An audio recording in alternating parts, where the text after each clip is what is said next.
missing a key word, and that often happens to our students.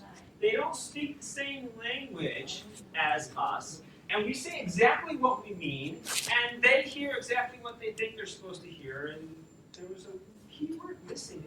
You said content distant forward. That design an airplane that will fly the furthest in front of you. We are not flying the planes that you created. We're flying the planes that you designed. So I'm handing your designs out to a different team.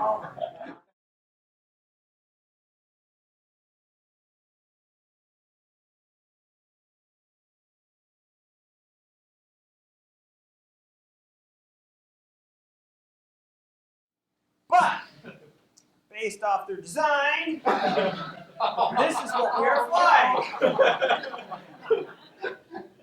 So here we go, OG. Whoa!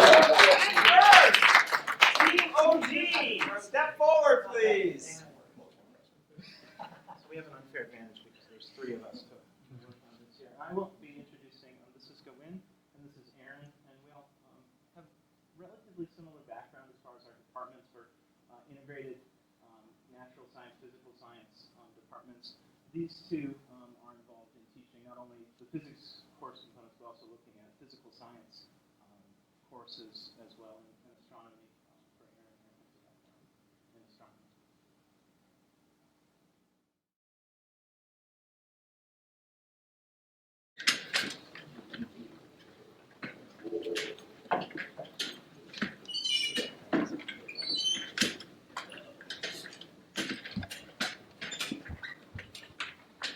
All right, I would hope that we can construct this so that you can see the face of everybody in this circle.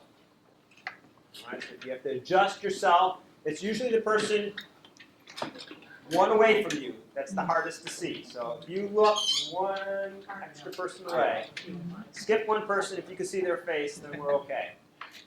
All right, so we're going to be in circles a number of times. We actually have some sessions to talk about this later on. But what I wanted to do in this session is let's talk about this icebreaker activity. All right? Why do you think, how do you think one might use this in their classroom? And what might be some of the results that you're looking for going through this?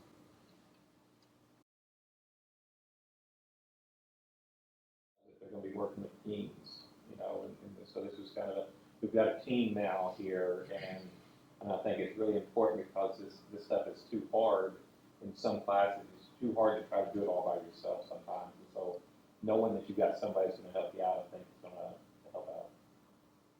I think also showing diagrams when you're describing something with the power of a picture. Our writing wasn't spectacular for the instructions, but the plane looked similar enough to what we had designed because of some, I think it was because of some drawings that we included in there, and that went a long way. I also like the idea of if you really did have the students introduce each other, I can learn more about them, they can learn more about themselves. And that would be, I've never tried that with the students standing up and introducing each other, but I think that would be something that would be very good for the social fabric of the class. Books that impacted me as an instructor is called Effective Grading. And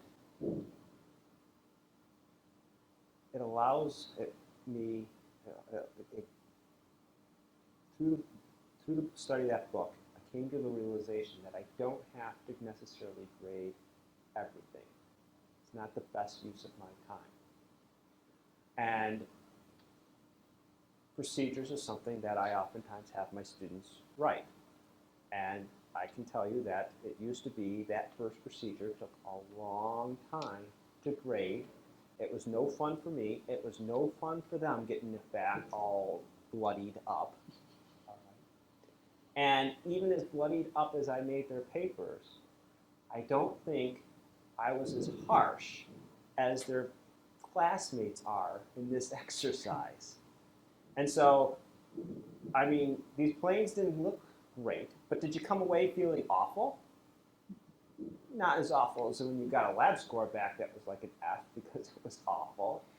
The procedures now, right from the very get-go, the first one I actually have to look at now, a whole lot better after this exercise because they learn a lot.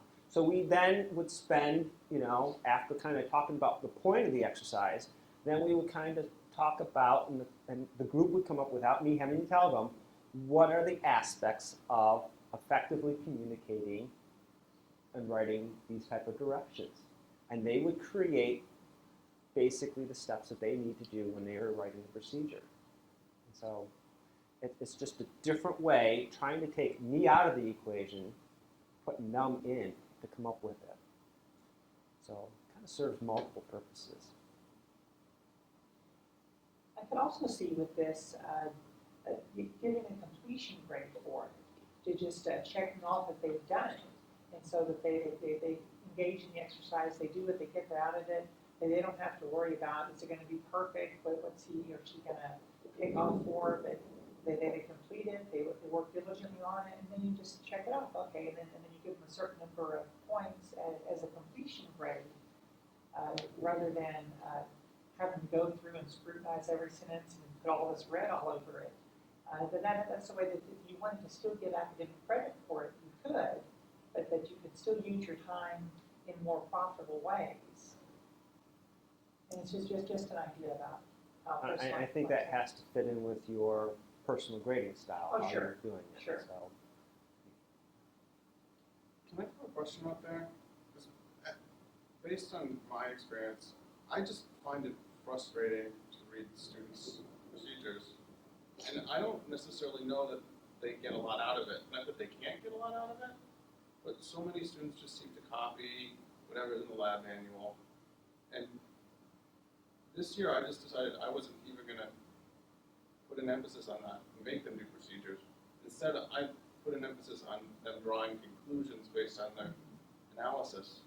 But do you all, like how important do you think the procedure section or drawing these clear instructions is for students in a laboratory setting? I think the primary, we're looking for them to be able to illustrate their thinking path. So how can you do that? And one thing that we've been doing with the lab specifically is, using that lab component, that would be that standard paper procedural data analysis, bullet points, conclusion kind of analysis, and putting that in a whiteboard, making it a poster presentation that we're going to then have mini symposium with the class, share ideas, look at strengths, look at weaknesses. And I found just over the last 2 terms that the students, again, addressing that concern that you raised, they're so much more willing to put that effort into, with this goal to illustrate their procedure so they can share and communicate those ideas, whereas before, again, it's just something that they're doing, they're just kind of going through those copy, cut, paste motions. And it's just something that that I've seen in context of my class. One thing that I've done is I've gone away from the traditional teaching style report because I do still ask them to do reports. As I've gone to what I call a technical report, and I put this to them in the context of you're going to put this it's a brief report in a technical journal, or you're going to present this to your boss who may or may not have a background in this. And they're not going to be interested in duplicating the procedure, but they would like to have a general idea, clear general idea in the back of their head as they read your conclusion of what it was you did. So I asked them to do a more technical report style procedure, which is give me a general, clear description of what went on in the experiment, not necessarily a cookbook procedure where somebody else could duplicate your work. I do something very similar to that. The emphasis is not what are you supposed to do, but what did you do? Mm-hmm. Often, we don't have the exact same materials that's listed, on that deal, and so if we substitute stuff up there, I don't want to know what you were supposed to use. I want to know what did you actually use, how did you actually use it, regardless of what it told you to do. And so they end up, instead of having step 1, step 2, how to do it, it's an essay that they have to write as to exactly what did they do, and so it's a completely different format. I like to stress also that if you don't get the results that you're supposed to get, the results that we really hope you get, don't try to brush those away. I remember when I was doing my undergraduate work in electrical engineering, it was just so many of the students found ways to doctor and modify and do things with the data to make it appear as though they had observed the phenomenon we were supposed to observe. And I say, don't do that, and I go by and I check to make sure that they've done the procedure right. I check to make sure they have things set up correctly. And if they're still coming up with something that looks rather weird, I say, okay, keep those numbers and then tell me why you think you got something weird. But don't ignore the truth that's in front of you. That's worthless. It's not good for science. It's not good for engineering. It's just worthless. So use the observations you get. And that's how I emphasize that too. I was told them, if you accidentally discover gold, Oh, and yeah. you didn't write down what did you do to get it, Oh, you're yeah. never going to be able to recreate that. Yeah, I give them the example of a group that had discovered something which they thought was in error. And, basically they put a big X in it in their research book, and several months later, somebody else actually published the exact same results. And so they ignored something that they thought was wrong because they thought it was weird and missed a big discovery, so. And I honestly cannot remember I'm this. kind of thinking this. I can't remember. I don't know, because they kind of just mentioned it in a sentence at the end, hoping that nobody would notice. Right. And then, oh, by the way, this happened. Okay, go on to the next sentence, please. But it was a real effect. Yeah. And I can't remember what it was either. Yeah, I can't either. It was something big. Right, it was. And I cannot remember now what it was. Something in subatomic physics. Yeah. Well, Kepler can only go like 8 minutes worth of a discrepancy in bodies of data, and that's what led to his first fall. Thank you very much. I'm going to draw this session.